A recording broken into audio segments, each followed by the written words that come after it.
और सीधा रुख कर लेते हैं एक बड़ी खबर का, जो राजस्थान से आ रही है। दरअसल चुनाव जीतने वाले बीजेपी सांसदों का इस्तीफा हुआ है। दरअसल बीजेपी ने एक नया प्रयोग राजस्थान, मध्य प्रदेश और छत्तीसगढ़ में किया था, जहां पे सांसदों को विधायकी का टिकट दिया गया था और अब जो सांसद विधायक बन गए हैं उन्होंने सांसदी से अपना इस्तीफा दिया है। और इस लिस्ट में देखिए कौन कौन शामिल है। नरेंद्र सिंह तोमर, प्रहलाद पटेल, राज्यवर्धन राठौर, रीति पाठक, किरोरी लाल मीणा और अरुण साव।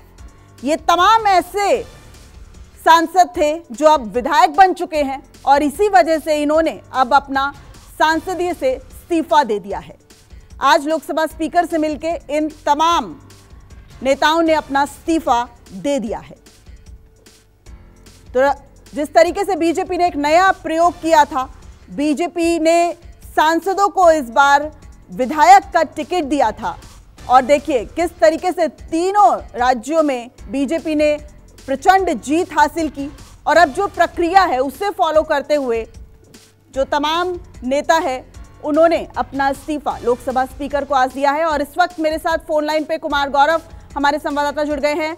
कुमार, क्या अपडेट है और जो ये प्रक्रिया है उसी का ये एक फॉलो अप माना जाए? देखिए, बिल्कुल बीजेपी ने इन विधानसभा चुनाव में टोटल 21 सांसदों को विधानसभा का उम्मीदवार बनाया था, जिसमें से कि 11 सांसद विधानसभा का चुनाव जीतने में कामयाब रहे हैं, जिसमें से 10 सांसद लोकसभा के हैं और 1 सांसद राज्यसभा से हैं। सांसद किरोरी लाल मीणा, जो कि राज्यसभा के सांसद हैं, उन्होंने आज सुबह ही अपना इस्तीफा सौंप दिया है। बाकी 10 जो लोकसभा के सांसद हैं, जिसमें तीनों राज्यों के हैं, राजस्थान, मध्य प्रदेश और छत्तीसगढ़, उन सभी ने सबसे पहले आज जेपी नड्डा के पास जाकर एक साथ मुलाकात की। जेपी नड्डा फिर उनको लेकर प्रधानमंत्री के पास मिलवाने गए। प्रधानमंत्री ने सबको एक तरह से बधाई दी और प्रधानमंत्री का जो नेतृत्व है उसके लिए इन सभी नेताओं ने उनको बधाई दी कि काफी बेहतर परफॉर्मेंस हुआ है, मोदी की गारंटी की वजह से, ऐसा इन सांसदों ने प्रधानमंत्री को कहा। उसके बाद जेपी नड्डा के साथ अब से कुछ देर पहले लोकसभा स्पीकर के पास ये सभी सांसद गए थे और इन सभी ने मिलकर अपना त्यागपत्र यानी इस्तीफा लोकसभा की सदस्यता से दे दिया है। अब ये साफ है कि ये तमाम जो सांसद विधायक बने हैं अपनी विधानसभा की सीट नहीं छोड़ेंगे। अपने अपने राज्यों में विधानसभा में पार्टी जो भी काम देगी विधानसभा में एक सदस्य के तौर पे बैठेंगे।